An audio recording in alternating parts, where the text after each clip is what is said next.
Okay, so when you are thinking about getting a divorce in the process of, your business has a value, right? But that value is not necessarily cash in hand. There are multiple layers to evaluation, and usually when you're getting evaluation for your business, you will get a range of dollar amounts. It's not a specific to the penny dollar amount, because ultimately, what a practice is worth is what someone is willing to pay for it. So there is a fire sale version of that. There is a waiting around for a strategic buyer version of that, right? And so in a divorce, that dollar amount is typically going to be on the lower side of the valuation, just because it's not the same as having those dollars like in your pocket or in your bank account. You didn't start your practice to barely hang on. I'll guess you started it for freedom, impact, and profit. This is Therapy for Your Money. I'm your host, Julie Harris. I'm an accountant, author of Profit First for Therapists, and CEO of Green Oak Accounting. Over the years, my team and I have partnered with hundreds of private practice owners, whether they're just getting started, scaling into thriving groups, or even preparing to sell. We've seen it all, and we know exactly what makes a practice tick financially. On Therapy for Your Money, I'll help you build a business that truly works for you. You'll get quick, actionable tips and episodes so that you can grow a profitable practice, increase your financial confidence, and pay yourself unapologetically, because your work is way too important for you to burn out or go broke doing it. Love the podcast? Make sure to follow and give us a 5-star review. Here is Therapy for Your Money. Hello, and welcome to Therapy for Your Money. In today's episode, I am talking about divorce as a small business owner. Now, divorce is just something that happens in life, right? This was a topic that was a request from a listener, and they wanted to know, like, what are the things that you need to know as a small business owner if you are going through a divorce? Because the truth is, divorce is difficult, it's emotionally charged, it's financially challenging, but it's even more complicated when you own a practice. So today I'm talking about how having a business just in itself can impact the divorce, how the divorce can impact the business. I'm going to talk about just a few things that you should really know about, so that if you are going through that situation, you can be prepared. Now, you'll remember I'm an accountant, not an attorney, so this is not legal advice. And if you are getting a divorce or are thinking about getting a divorce, you really, really, really need to talk to your attorney, right? So those are my disclaimers before you start. So I'm talking about my experiences, like based on what I've seen with some of our clients who have gone through a divorce over the years, and just some of the things that I happen to know about that topic. So in a divorce, the two people who were married are going to typically separate the assets, right? It may or may not be an even split, but there are assets in the marriage. It gets very transactional at that point, and you have to split those assets up. So an asset can be a bank account, it can be a home, it can be vehicles, it can be investments, a 401k, right? There's a lot of different things that can be. But ultimately, they have to be divided. And it's usually not just a straight line down the middle where the house gets divided in half, right? It doesn't quite work that way. And so the business, the practice, is just one of the many assets that are owned in the marriage. And so it's not something that you typically will split. So the good news in the case of someone who owns a practice is in many states, your spouse, because they're not licensed in your profession, they will not actually be able to own the practice. So they're going to want to leave that to you, right? That's ultimately a good thing. But that means that when you're separating things, you don't get your practice and half of everything else. What that means is that when you are separating things, you don't get your entire practice and half of everything else, right? The practice is something that a value is assigned to, and that you will split as part of all of the assets. So you might get to keep the practice, but might get to keep less of the other things because of that. The practice ultimately is your cash flow machine, right? That's how you pay your bills. It's a system with clients and team members and contracts and compliance. And so the goal is to protect the money-making machine so that you come out of the other side of this divorce with it, and that you keep earning money, and then you can start to rebuild, right? You can use that business to then rebuild your cash position after the fact. An important tax note here is that the separation of marital assets is not a taxable event. So when you are transferring half of our 401k or half of a bank account to a spouse, that is not a taxable event. There's no tax there. You're just separating those items. That doesn't mean that there's never any tax in the future, right? If you are, for example, getting part of a 401k, that eventually will have some tax in the future when you take the money out, right? But in that moment, at the point of separation, that does not create a taxable event. So the good news here is that you're not going to be forced to pay tax on your business, and you're not going to also be forced to run the business with your spouse, unless the spouse is a partner legally in the business. You won't be forced to do that, but you may have to trade for the business, right? So that might mean if you look at all the assets and just to use round numbers, let's say you have $1 million in assets, and the business is worth 500,000 of that has a $500,000 value, then you might just get to keep the business and your spouse gets to keep everything else essentially, if that's how you decide, to do it. In most cases, you're not going to be forced to sell the business as well, because that would not be a benefit to anyone, right? There is an advantage for everyone for you to continue to make money through the business and continue to be employed in that way. So you're typically not going to be forced to sell a business. So in that sense, when I think of our clients in the last, several years who have gone through a divorce, it is common for them to give up a significant amount of the kind of other assets, right? They keep the business, but of all the other things, they're usually not getting to keep a whole lot of it unless there was just a lot of assets in the marriage, in the household. And if you are in that situation where you're getting divorced and what you're going to have is just basically the business and very little else, I think you can still be okay, right? I think that is normal, but also I want you to see it as I get to retain this income producing asset that's going to generate income for me year after year that I can grow, that I can keep building. And I want you to see that as a good thing. I do think that is a win. And I also don't think you should close your business out of spite, right? Sometimes I've heard of business owners saying they want to do that. Like, I don't want them to get anything. This is not fair. I'm just going to close the whole thing down. Like, that is an income generating asset. I don't think I would do that. So let's go back to the licensing piece. So in many states, and this is not all states, but in many states, if you are a licensed professional, someone who is not licensed may not be able to own the business, right? So I think that plays to your advantage. If you are in a state where that's not the case, then your spouse theoretically could own some of it, but it's just generally not a good idea long term to be running a practice with someone that you are getting divorced from. I don't think that's a good thing. I also often see this is kind of a sidebar here. I often see business owners who are saying, "Well, this is my business, but my spouse is a 50% partner for whatever reason." They're sometimes not even working in the business, but they've decided to make their spouse a 50% partner. And I don't particularly love that. And this is my personal opinion, right? You're listening to my podcast, you're getting my opinion. I don't love that because if you're the one doing all the work and you're the one growing the business, I don't know that there's a really good reason to give your spouse 50% of it. Already, the laws of your state as far as division of assets is going to exist.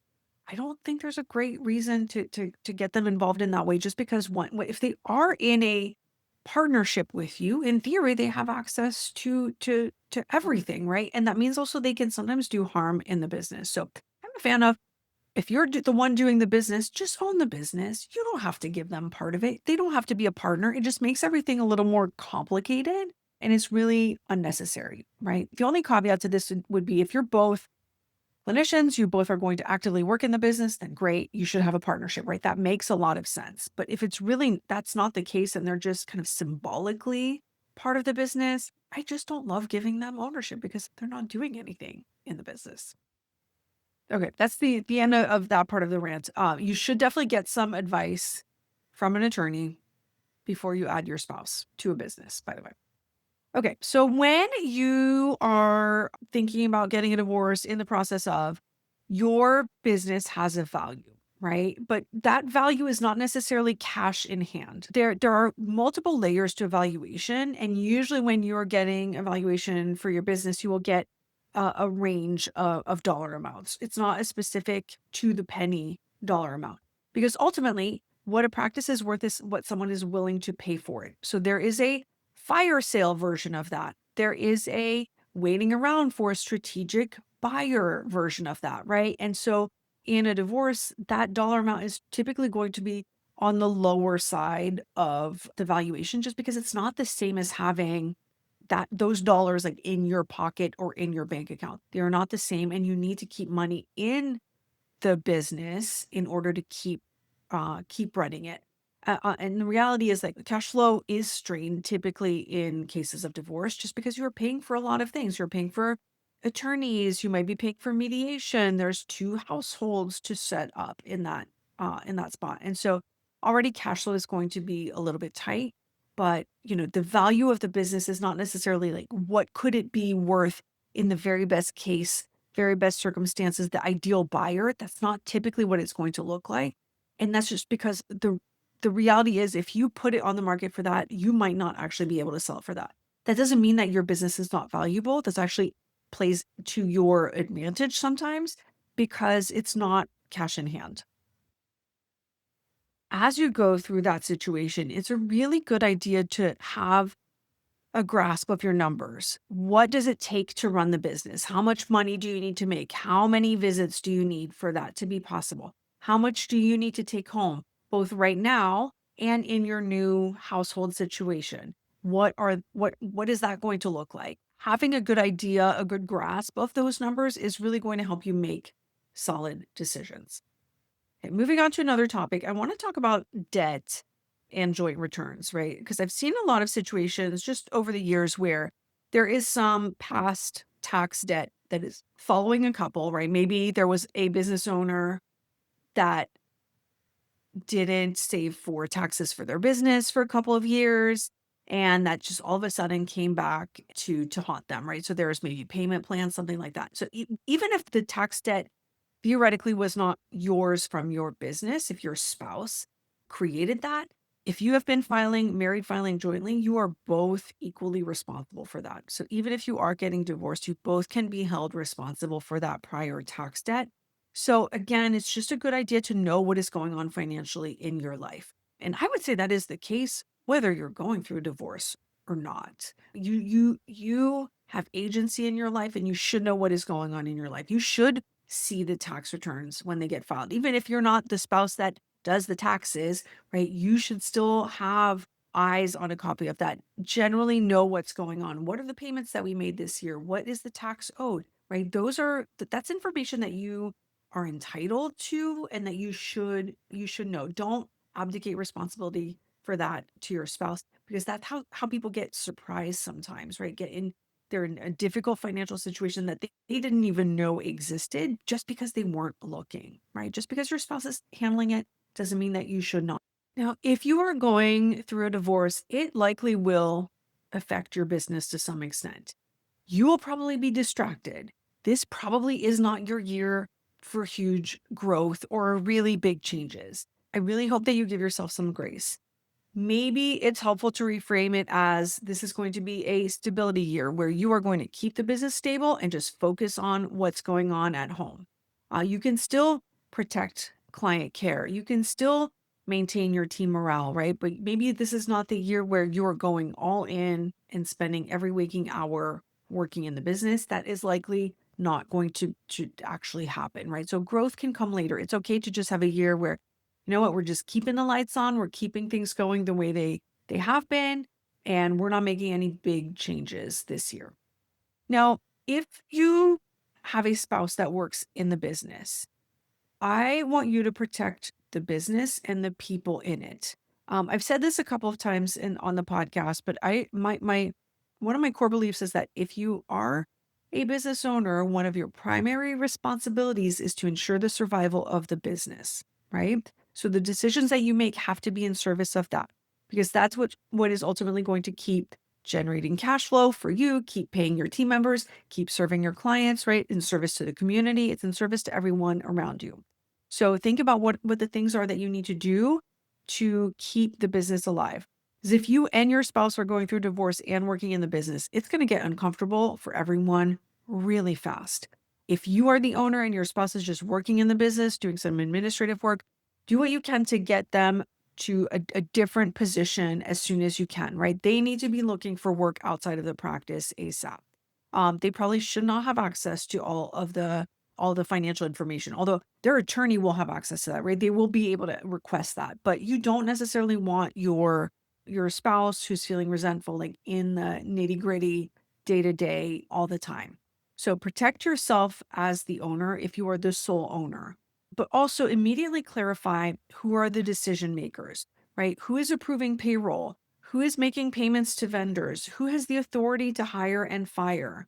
Who is able to process refunds, transfer money from account to account, pay the credit cards? I definitely would try not to put your staff in the middle and keep any updates to your team members as brief as possible, right? They don't need to know all the nitty gritty. You definitely should not be you know venting to them, but you do want to make sure that you're protecting the business. That means also if you are sharing logins with your spouse, you need to stop that immediately. Get your own password manager, change all of your passwords, use unique passwords. If you're, check with the bank who is a signator on the bank accounts. You can add other people sometimes, and sometimes that makes sense to do that. But is that list still the right people? Do you want these, everyone who's currently on that list to be able to sign checks or go to the bank and talk to the bank about the business bank account? Maybe or maybe not, right? These are things that you want to just be aware of to check the banking permissions. Who can make changes to your bank account or take money out, right? I've seen those things happen where the spouse who just had access to a login, logged in over the weekend, took most of the money out of a business bank account. And then Monday morning, the owner noticed that that had happened and they can't run the business. There's not enough money for the things that need to happen in the practice. That's a really terrible situation to deal with. So do the things that you can to protect the practice and avoid those if you can at all. So change passwords, don't share credentials, right? Use a password manager. If you've been using, ABC123 as your password for many years, like stop doing that. You need a new password that no one knows. And then also confirm that you have access to all the important systems. You should be the owner and admin of all of your really important softwares. You should have access to all the leases, the contracts. Make sure that you have access to those things and those systems so that you cannot be iced out of your own business, right? That might even be your phone system, your cloud storage, your social media accounts, your email, right? There's so many points of access for business owners. You need to make sure that you can get into all of that. And that's great advice for a business owner, period. Whether you're going through divorce or not, you should have access to everything in your practice. You should be able to get into every single system. Even if you don't personally work in it, you should be able to get in. Even if you have to pay for an extra seat. That is the asterisk. I will die on this hill. Even if it costs you more, you should have access to every single system so that someone can't just change their password and lock you out. You need to have access. Okay. As we wrap up the episode today, your practice is your rebuilding plan. If you are going through a divorce, I know it's a hard situation, but this is what's going to get you through to the other side. So you don't need to close your practice to prove a point, and it is a great asset that will let you earn again and get through this situation and make more money over time. And so I want you to take good care of it and make sure it is okay, right? Even if it's in a cruise control status, so that you can go make some money on the other side of this divorce. If you're listening to this episode and you're not married, thanks for listening through. I do want to give you some advice. If you are thinking about getting married, if you're engaged and you already have a practice, I do think a prenup is a good idea. I do think it's a good idea to, at the very least, consult with your attorney. If you know, were in a situation where you got married and had no assets, then you probably didn't get a prenup. But if you already have assets, you should get a prenup and protect something that you have built with before meeting your spouse, right? Before getting married. I do think that is a good idea. That doesn't mean that should you get divorced, you get to keep the business and, they get nothing of the marital assets. That's not usually the case, but it helps protect this asset that you have already built on your own. The same thing could be said if you already owned a house and you were getting divorced or getting married. You probably want to at least talk to an attorney about it and see what your options are, right? So I hope the takeaway for you from this episode is that everything's going to be okay. If you get to keep your business, then that is an income generating asset and you can go make more money and protect yourself and your business. Make sure that you have access to everything. Keep tight systems. Make sure that you have your own passwords for everything. Check who has access to what and who can do what in your business. Good idea either way. And if you are going through a divorce, it's going to be okay. You've got this and it's going to be okay. I'll see you next time. That's it for today's episode of Therapy for Your Money. Catch us on Instagram and Facebook at Therapy for Your Money Podcast. And don't forget to subscribe to Green Oak Accounting on YouTube. Until next time. The information contained in this podcast represents the host and guest's general opinions and should not be construed as personalized accounting and tax advice. Listeners should consider all facts and circumstances before applying this information and seek appropriate advice from an accountant, financial planner, lawyer, or other professional. Any info provided does not constitute accounting, tax, or legal advice.